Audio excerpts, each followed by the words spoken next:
What's going on, bitches? Welcome back to the channel. Christmas is nearly here, and it's as good a time as fucking any to do a festive 2017 roundup of why EA, our favourite, most customer loving publisher, is without a shadow of a doubt not getting a damn theme from Santa this year. There's a link to an article in the description that gave me the idea for this video, so please check it out. EA is kind of like the Empire from Star Wars. They go about their business, fucking everything up and causing total chaos and bad feeling wherever they land, and then just move on as if nothing ever happened. Well, we need to always remember their indiscretions and keep them in mind when making future purchases that involve them. Here is my roundup of all the things, in no particular order, that EA really fucked up in 2017. Firstly, something dear to my heart, the crucifixion and murder of the Mass Effect franchise, with the complete failure of Mass Effect Andromeda. EA and BioWare had it all here. A phenomenal trilogy that fans absolutely love to pieces. They could have quite easily turned it into a multi-billion-dollar franchise if they had just stuck to the principles of Mass Effect 2. And I keep saying this, but listen to the players. You know, we know what we want. The game was an unmitigated disaster. It was a trashy story, full of glitches, all geared towards, you guessed it, a microtransaction filled multiplayer. The facial animations look like something a 3-year-old has spent 5 minutes on, and that may actually be closer to the truth than you might expect. Some of the animation work didn't actually have a human touch at all due to time constraints. It was all done via AI and engine, which is shocking, and the results really speak for themselves, frankly. The game characters looked like they were gurning from far too much cocaine abuse constantly throughout the playthrough. The animation was rubbery and didn't feel grounded to the environment at all, and the glitches and the bugs, even though highly amusing and the source of many great YouTube clips, were disappointing to say the least. I remember the exact moment I knew this game was doomed. With all that was wrong with the game, BioWare, the developer, decided the first thing they were going to address was the dialogue of the only transgender game character, simply due to an uproar by people that obviously didn't play the game, but thought the dialogue didn't reflect their notions of transgenderism. It was at this moment I knew it was curtains for Mass Effect. Over the next couple of weeks, they patched the single player in a very half-assed manner, cancelled the upcoming single player DLC, and on EA's request, fervently pushed the online loot box filled multiplayer in an attempt to fleece players of every dollar they could. Rest in peace, Mass Effect. You are still only the trilogy we so dearly remember. Now, in the previous video I mentioned how EA sort of chews up and spits out developers with no consideration. Well, 2017 was no different. In 2017, we had to say goodbye to Visceral Games. This is something that a lot of gamers have been fearing for years. Sadly, it did come true. In October, EA decided to shut down Visceral Games, the creators of the widely acclaimed Dead Space. Visceral's demise was inevitable. After the poor reception and commercial performance of Dead Space 3, a game plagued with terrible microtransactions imposed by the higher-ups from EA's main office, Visceral had been demoted from the publisher's group of elite developers and drafted to develop the equally poorly received Battlefield Hardline. Finding out about Visceral's demise a few years later was sad, but definitely not shocking. With that, we also had to say goodbye to Amy Hennig's Star Wars project.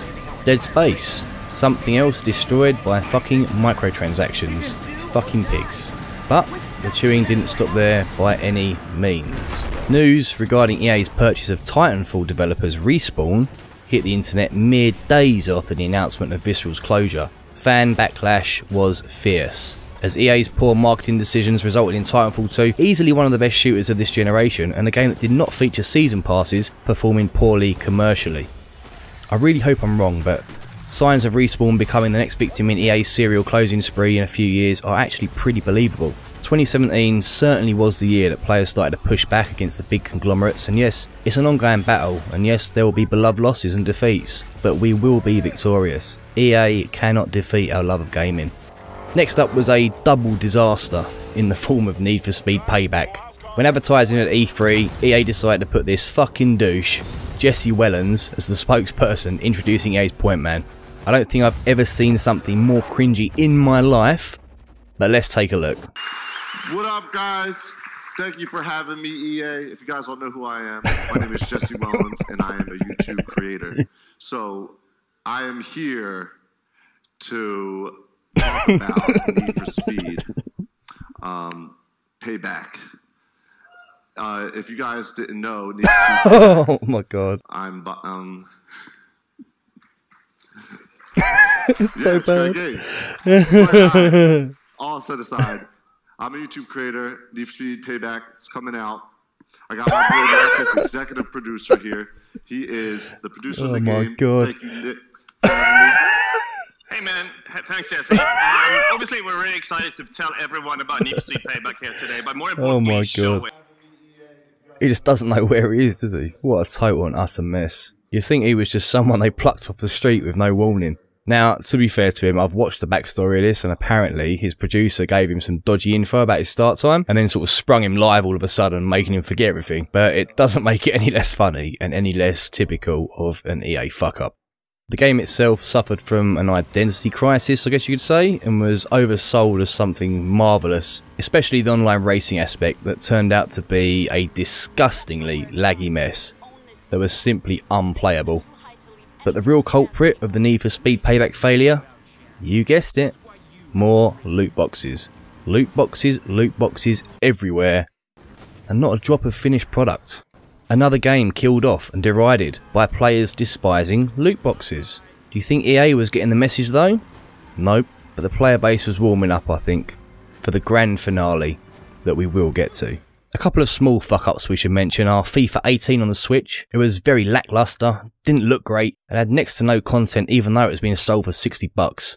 Also, The Sims 4, you ever heard of that? You know, I hadn't before making this. Another rush job that looked crap and wasn't advertised at all. And the 3 digits worth of DLC were a complete piss take and meant most players stayed away. So the list so far is quite extensive, and by this point EA had managed to piss off and infuriate a huge percentage of the gaming community. Just in time to try one of their most brazen cash grabs yet, in the form of the Battlefront 2's loot box progression PR disaster. This will go down in history as the day the earth stood still. Gamers by this point had had enough. They made so much fucking noise about EA making Battlefront 2 pay to win that it finally turned the tide in favour of the gamer, and EA had to back down. The controversy became so bloated and discussed that mainstream outlets like the New York Times and Forbes made articles about EA's practices. EA's attempt at stitching the wounds became the most downvoted comment in Reddit history. Politicians denounced those practices, calling Battlefront 2 a Star Wars themed casino. Disney itself had to intervene. EA's stock price took a nosedive afterwards, and all in all, this resulted in the most controversial gaming episode of the year, as well as arguably the most disappointing game of 2017. It was a buggy, glitchy, rushed mess yet again, and combined with a loot box PR disaster will forever be a stain on EA's reputation. But EA done gone fucked up it. They have ruined the money party for every single publisher around now. Publishers that were revelling in the cash at cocaine-fueled boat parties, circle-jerking each other while dancing to the Macarena, are now on a very sweaty and very lonely come-down. Players are onto them, and even the mere mention of a loot box sends players running in the opposite direction. Loot box is now a dirty word, kinda like anal sex but without the happy ending.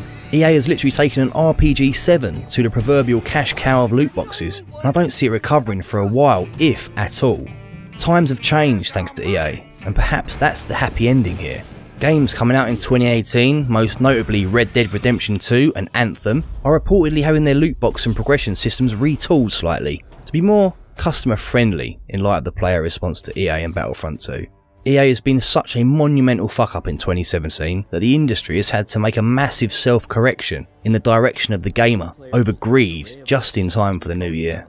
We must maintain our campaign of pressure against these tyrannical publishers and hold the line for all gamers young and old, across all platforms, across all genres. We must be the vanguard of our own fun, as we have seen what happens when we leave these people to their own devices and trust them with the future of the industry. Merry Christmas to one and all. And may EA go and fuck themselves.